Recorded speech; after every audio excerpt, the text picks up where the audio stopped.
जब किसी खिलाड़ी का सर मेडल पहनने के लिए झुकता है तो सारे हिंदुस्तान का सर ऊंचा उठ जाता है।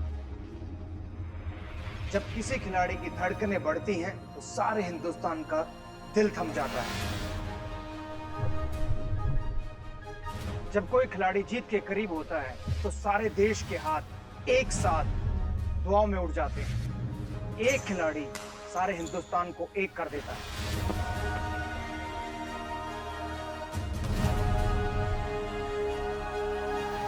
कुछ ऐसे ही खिलाड़ी जो मेरी और मेरे देश की उम्मीद है, उन्हें जानने का मौका है उम्मीद इंडिया।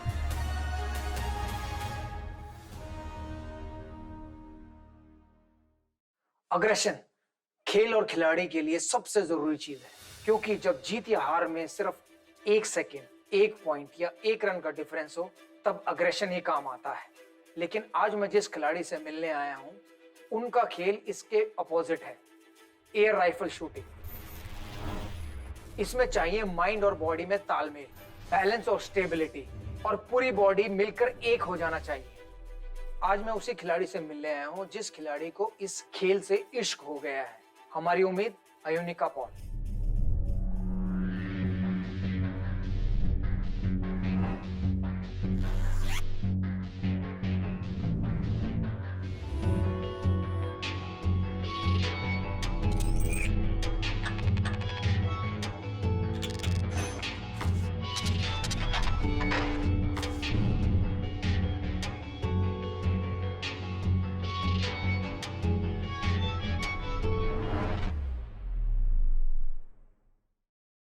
दोस्तों, यह है हमारे देश का भविष्य, इंडियन स्पोर्ट्स का भविष्य, वुमेन स्पोर्ट्स का भविष्य, 10 मीटर शूटिंग चैंपियन अयोनिका पॉल। अयोनिका, सबसे पहले मुझे बताइए कि शूटिंग के बारे में आपको कब और कैसे पता चला? At that time, Rajyavardhan Rathod had won the Athens Olympics silver medal. तो तभी मैंने सुना था शूटिंग के बारे में। और उस टाइम पे मैं काफी टॉम बॉय थी, तो वैसे करके आई टोल्ड माय फादर कि मुझे गन्स पकड़ना, मुझे शूटिंग करना है।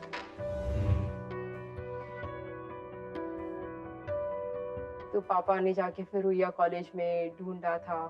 ही found the atmosphere quite good. Sanjay Chakraborty sir तभी जो अभी द्रोणाचार्य जीतने वाले हैं, he was there at that time, and उनके अंडर मैं सीखी, उनके अंडर मैंने बेसिक कोर्स किया था। So it was quite good. मैंने सुना स्विमिंग में भी आप अच्छी खासी चैंपियन थे। जी, मैं काफी अच्छी थी स्विमिंग पे। अभी भी मैं स्विमिंग करती हूँ, पर जैसे दूसरे खेल थे वैसे मैंने शूटिंग भी एंजॉय किया। और काफी बोरिंग था पहले, 15 दिन का कोर्स, 3-4 महीने लगे, इतना बोरिंग था।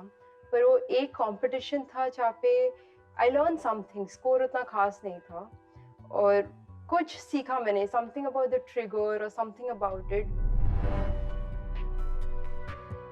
और द नेक्स्ट डे मॉर्निंग 8 बजे I was at the shooting range, and in those days मुझे बस पकड़ के जाना पड़ता था आफ्टर माय स्कूल। तो उस दिन मैंने छुट्टी लेके I went to the shooting range. 8 बजे मैंने शूट किया एंड आई लर्न समथिंग मोर।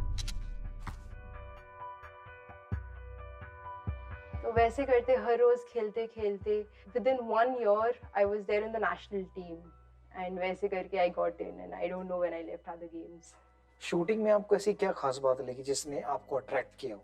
क्योंकि आप स्विमिंग में अच्छी थी, आप बास्केटबॉल भी खेलती थी, लेकिन फिर उसके बाद आप गई शूटिंग के लिए, तो कुछ तो अट्रैक्ट किया होगा शूटिंग में। वो जो एक एडिक्शन रहता है कि अच्छा मैंने ट्रिगर को ऐसा किया तो फिर मेरा 10 लगा, ठीक है मैं फिर से करूँगी। शायद से तभी मेरा ट्रिगर थोड़ा अलग सा था, तो नहीं लगा, फिर से मैंने ट्राई किया, ये 10 लगा, फिर से मैंने ट्राई किया, ये 10 लगा। तो जैसे होते हैं कि बचपन में एक बॉल लेके एक बॉटल को फेंकना जैसा होता है कि 10 बार ट्राई करो फिर जाके आपका निशाना लगने लगे, तो वैसे आई बिकेम इनटू शूटिंग।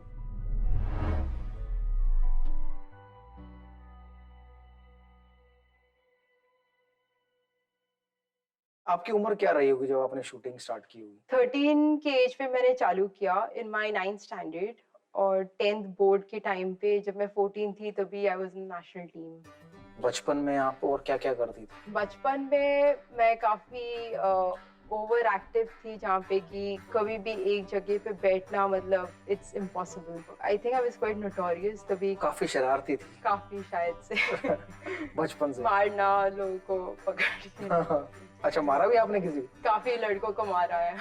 अभी तो बंदूक की बात करती हूँ, मेरे लिए हाथ की जरूरत नहीं होती। ओके, तभी तो आप लड़के आपसे डरते होंगे कि ये शूटिंग करती है। स्कूल में काफी थे। आपने इतनी कम उम्र में इतना कुछ अचीव किया, तो इन दोनों को कैसे मैनेज किया, पढ़ाई को भी और शूटिंग को भी? आई वुड लाइक टू से कि मेरे पेरेंट्स का डेडिकेशन, जहाँ पे कि मेरे क्रेजी आइडियाज होते हैं कि मुझे ये करना है, मुझे वो करना है, तो मेरे पेरेंट्स ने हमेशा मुझे सपोर्ट किया है। जहाँ पे कुछ अगर उनको लगे कि ये कर सकते हो कि नहीं कर सकते हो, उन्होंने ऐसे सपोर्ट किया कि तुम ट्राई कर सकते हो। जब मैंने इंजीनियरिंग के बारे में सोचा, आई टोल्ड माय मदर कि मुझे इंजीनियरिंग करना है क्योंकि I love maths and science बहुत ज़्यादा। मैं तभी इंडिया नंबर 1 थी जब मैंने ये डिसाइड किया। मम्मी ने बोला कि तुम शूटिंग में अच्छा कर रहे हो, पर अगर दोनों आपको ठीक से करना है तो फिर you have to give in full dedication.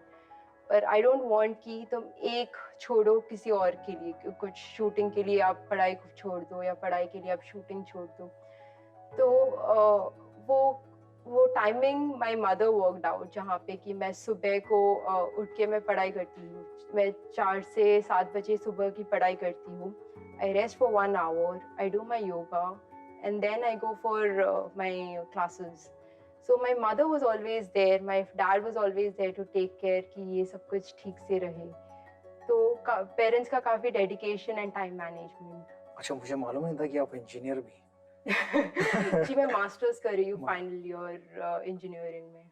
जी, मतलब ये थोड़ा तो डिफिकल्ट होता होगा दोनों को मैनेज करना, क्योंकि हमने देखा है कि बहुत सारे क्रिकेटर रहे हैं जो 10th 12th पास है, आगे उन्होंने पढ़ाई नहीं की क्योंकि वो क्रिकेट में चले गए। लेकिन आप शूटिंग में इंडिया नंबर 1 है, आप ओलंपिक में पार्टिसिपेट किया और पढ़ाई में भी आप उतनी अच्छी इंजीनियरिंग किया, अपने आप मास्टर कर रहे हैं, तो बैलेंस कैसे? पढ़ाई अगर हर रोज थोड़े थोड़े करते जाए तो फिर वो डिफिकल्ट नहीं होता। फिर सबसे ज़्यादा डिफ़िकल्ट था क्योंकि हमारे वर्ल्ड कप्स जो होते हैं, वही टाइम पे हमारे फाइनल एग्ज़ाम्स होते हैं। तो वो टाइम डिफ़िकल्ट था जहाँ पे मैंने एग्ज़ाम दिया, 6 बजे एग्ज़ाम ख़त्म हुआ। मम्मी ने मुझे एग्ज़ाम हॉल से पिकअप करके डायरेक्टली एयरपोर्ट, जहाँ पे कि पापा और मेरी बहन मेरे लगेज लेके खड़े थे वहाँ पे। I took the flight, I play the world cup, काफ़ी अच्छा किया मैंने वर्ल्ड कप में, टच वुड। और मैच के बाद मैंने डायरेक्टली वहाँ से मैंने फ़्लाइट पकड़ा इंडिया में। मैं 8 बजे सुबह के लैंड हुई, 11 बजे I was at the exam hall to give my next paper. तो पूरे फ्लाइट में बिना सोए आई वाज रिवाइजिंग। तो काफ़ी इंटरेस्टिंग है ऐसे करना।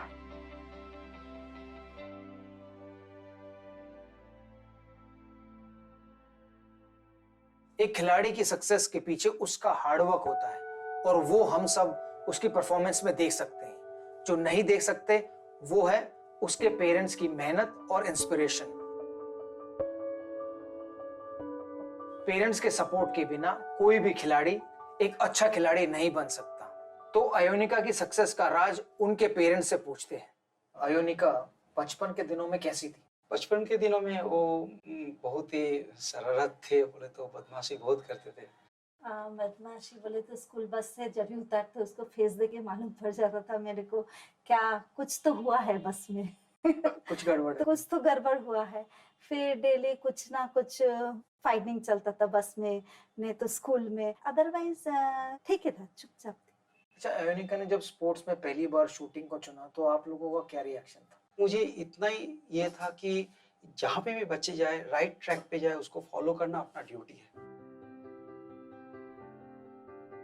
अगर वहीं पे सक्सेस हो रहा है तो काफी अच्छी बात है। जब तक वो एंजॉय कर रहा है तो let her go, let them go and play that match. तो आपको कब उसकी काबिलियत का पता चला है, उसकी पोटेंशियल का पता चला है कि शूटिंग में उसका पोटेंशियल है, काबिलियत है? 2008 में फर्स्ट टाइम जब उसने इंडिया टीम में सिलेक्शन हो गया है, फर्स्ट मैच में उसने काफ़ी अच्छा वर्ल्ड जूनियर में काफ़ी अच्छा उसने रिजल्ट किया है। तभी मुझे ऐसा लगा कि नहीं, उसके अंदर कुछ तो है जो कि वो कर सकते हैं।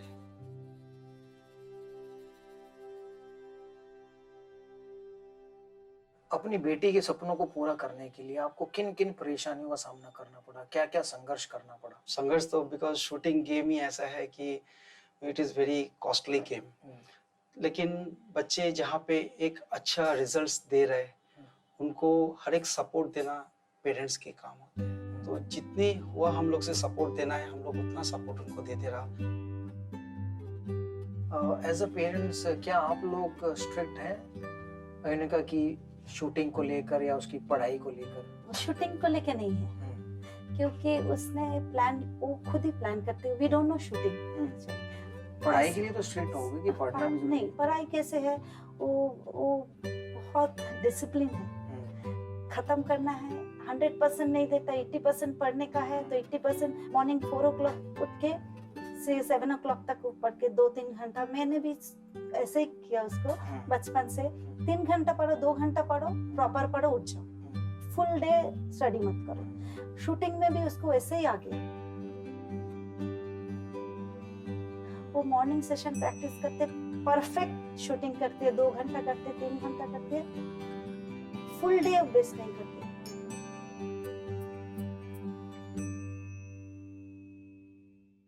जब आप अपनी बेटी को भारत के लिए खेलते हुए, देश के लिए खेलते हुए देखते हैं, तब आपको कैसा लगता है?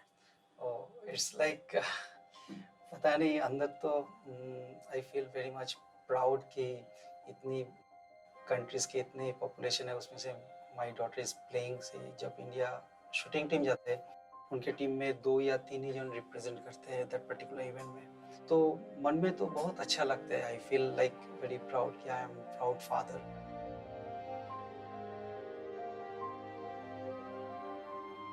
अपनी बेटी को लेकर आपने क्या सपने देखे? सपने यही है कि Indian flag should be high और इंडिया के लिए कुछ तो करे, ताकि कम से कम सब लोग बोले नहीं आयोनिका गॉट सपोर्ट।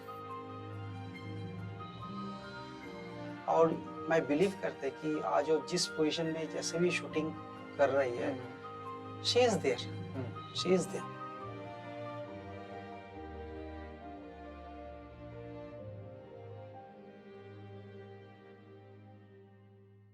जो शूटिंग एक्सपोर्ट है वो बहुत टेक्निकल है, तो इसमें किन किन टेक्निक का इस्तेमाल होता है?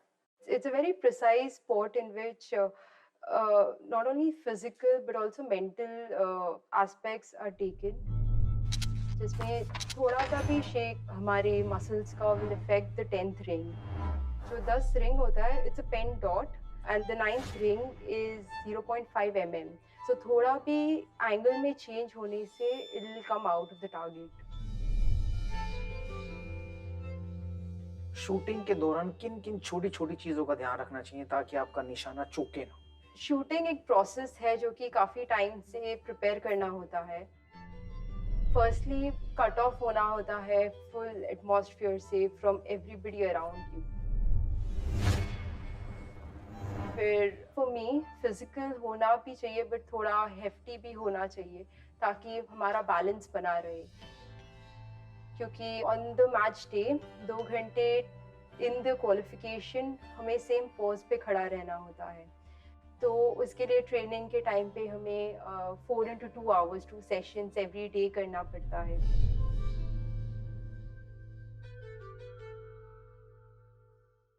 मुझे बताइए कि राइफल का वजन कितना होता है? 5 kilos. 5.5 is maximum in air rifle, but 5 kilos is optimal. तो 5 किलो की राइफल लेकर लगभग 2 घंटे खड़े रहना एक ही पोस्चर में और लगातार निशाने पर लगाना कोई आसान काम तो नहीं है।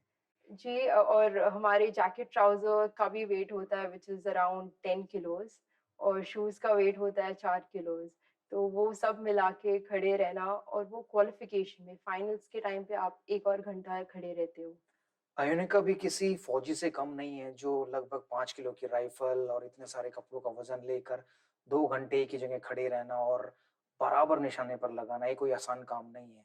मुझे एक चीज बताइए कि जब हम लोग एम करते हैं और जब उसको शूट करने वाले होते हैं, उसका सही समय या सही तरीका क्या होता है जिससे कि आपका निशाना ठीक लगे? जो ट्रिगर होता है, फर्स्टली उसका angle should be very right,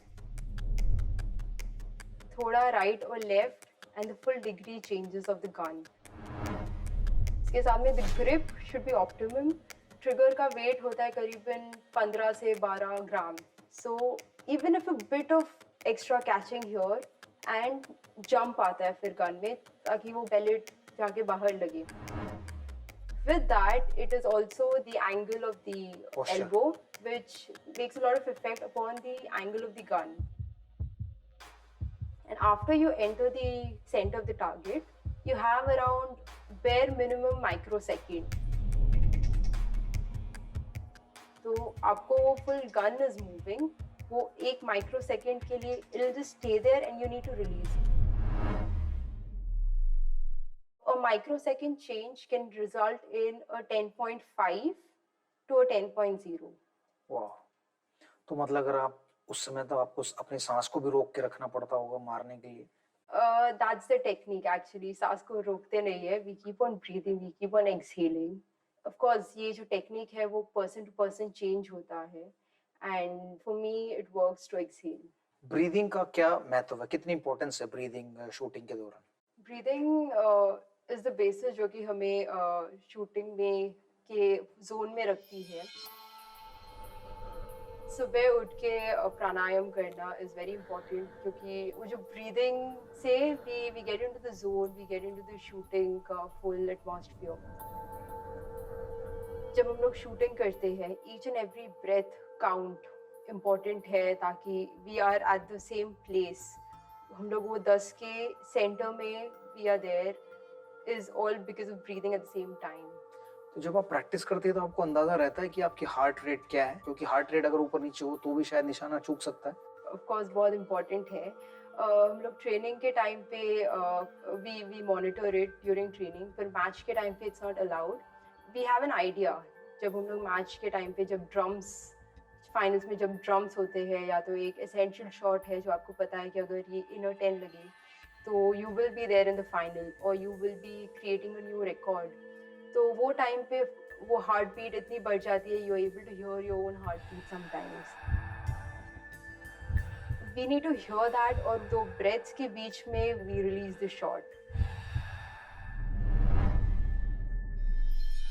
एक ऐसी खास चीज जो शूटर में होनी चाहिए. Mental strength. थोड़ा सा भी self doubt is a straight no for a shooter.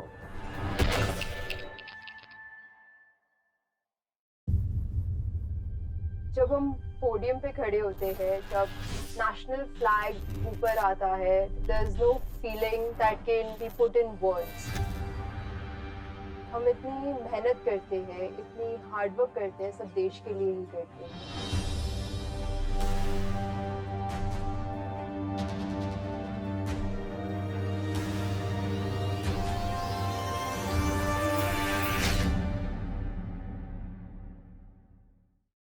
आपकी इंटरनेशनल जर्नी कब शुरू हुई और अब तक कैसी रही?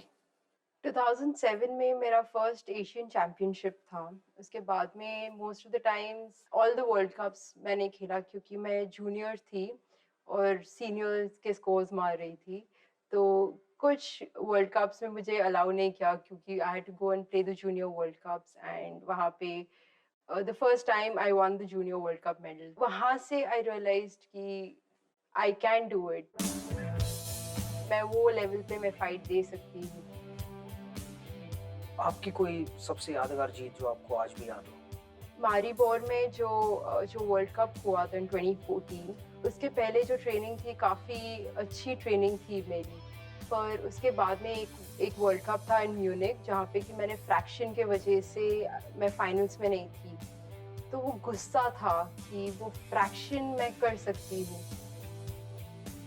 तो वो जो पीरियड था that was quite distinctive for me क्योंकि मुझे पता नहीं था कि एग्जैक्टली क्या करना चाहिए उस 2 घंटे में. उसमें अगर I cool down which is not nice, अगर मैं ज़्यादा हाइपर हुए विच इज़ नॉट नाइस. मैंने एक सीनियर से बात किया कि आप क्या सोचते हो. तो उन्होंने कहा कि तुम्हें सिर्फ एक शॉट करके लेना है, फाइनल्स कुछ अलग नहीं है. After 11 years of Indian history in women's air rifle, I won the World Cup medal. तो वो मैच काफ़ी डिस्टिंक्टिव है. तो आप अपने कोच के बारे में हमें कुछ बताइए कि आपके कोच कौन है, कहाँ हैं, कैसे आप उनसे मिले? जब मैंने शूटिंग किया था, I was under Sanjay Chakravarti sir, and in 2012 when I received support from the Olympic Gold Quest, फिर मैंने जाके बाहर ट्रेनिंग लेना चालू किया under Farnik Thomas, who is a multiple time world champion and 6 time Olympian. उनसे मैंने training लेना चालू किया and still I am training with him. अपने कोच के अंडर आप ट्रेनिंग लेके आपको क्या फायदा होते हैं? I get the first hand experience उनसे, क्योंकि उन्होंने जस्ट शूटिंग छोड़ा है, तो उनके एक्सपीरियंस से मुझे ही गिव्स मी वो experience on the shooting range की ओलंपिक्स के टाइम पे मुझे सोचो ऐसे ऐसे क्राउड करके मेरा नाम ले रही थी, तो फिर मैंने ऐसे सोच के ऐसे किया। तो वो जो फर्स्ट हैंड एक्सपीरियंस है, और they are more advanced in terms of sports science, तो फिर वो आइडियाज मुझे मिलते हैं।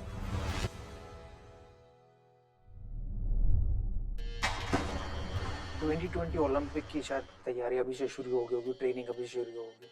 किस तरह की ट्रेनिंग कर रही हैं आप, या किस तरह की प्रैक्टिस कर रही हैं? अभी I am training for 36 hours with 5 days of training, 3 days 2 sessions each, and the other 2 days are 1 long session and 2 compulsory rest days where I need to recover and rejuvenate at that time. आपका ultimate goal क्या है? The 2020 Olympics.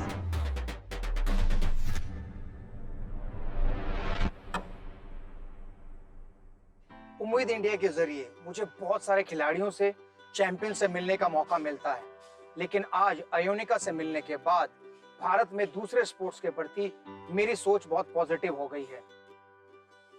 हमारी young generation जिस तरह popular sports को छोड़कर दूसरे sports को अपना रही है, उससे यही लग रहा है कि आने वाले कंपटीशन में भारत की मेडल टैली बहुत शानदार होने वाली है। मैं अयोनिका को उनके फ्यूचर के लिए बहुत बहुत बधाई देता हूँ। लाइफ में उन्हें अच्छे मार्क्स भी मिले और मेडल्स भी।